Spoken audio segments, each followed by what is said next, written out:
বড় ধরনের বিদ্যুৎ বিভ্রাট থেকে অল্পেতেই রক্ষা পেল ধর্মনগর শহরের একাংশ জনগণ। ঘটনাটি জানা গেছে যে ধর্মনগর বাস্কেটবল ময়দান সংলগ্ন এলাকায় ঘটে। বিদ্যুৎ নিগমের ধর্মনগর সাব ডিভিশন একের সিনিয়র ম্যানেজারের কাছ থেকে জানা যায় যে জনসাধারণ মারফত খবর যায় AS01 GC 0067 নম্বরের গ্যাস সিলিন্ডার বোঝাই গাড়ি বীর বিক্রম ইনস্টিটিউশনের সামনে গিয়ে হাসপাতালের দিকে যাচ্ছিল।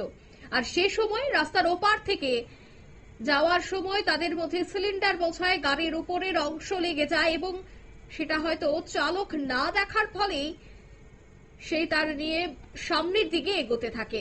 ফলে এমন ভাবে টান লাগে বিদ্যুৎ পরিবাহী তারের যে পাশে থাকা বৈদ্যুতিক ট্রান্সফরমার সংলগ্ন দুটি ইলেকট্রিক পোস্ট সেই তারের টানে প্রচন্ড ক্ষতিগ্রস্ত হয় এবং অনেক বৈদ্যুতিক তার এবং বিএসএনএল এর কেবল তার ছিঁড়ে যায়।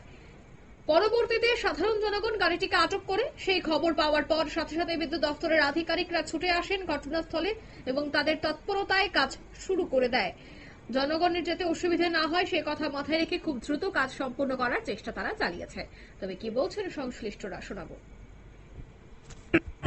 10 মিনিট আগে আমরা খবর পাইছি, 10 থেকে 15 মিনিট আগে সাথে সাথে লাইনটা ঠিক করাইছি, লাইনটা কাটিয়ে রাখছি।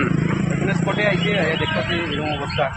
আচ্ছা, পাবলিকের যে গাড়িটা আটকে রাখছে গাড়িটা, ওই যে এখানে যে মানে গ্যাস সিলিন্ডারের গাড়িটা না, তো গাড়ির মালিকের সাথে কথা কইমু। আচ্ছা, তো কাজ তো করাই কইব, যদি এস্টিমেট অনুসারে টাকা জমা দিয়ে আছে তো ঠিক আছে।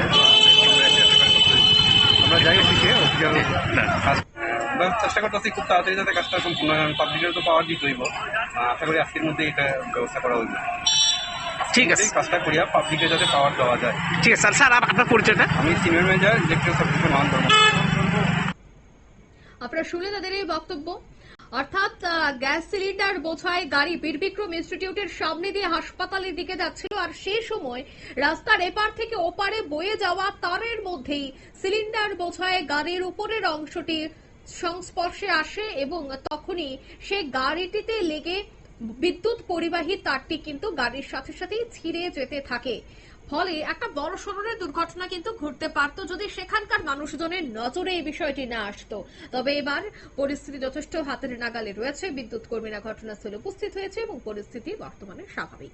নিয়ে নিচ্ছে ছোট্ট একটি বিজ্ঞাপন বিরতি, সঙ্গে থাকুন।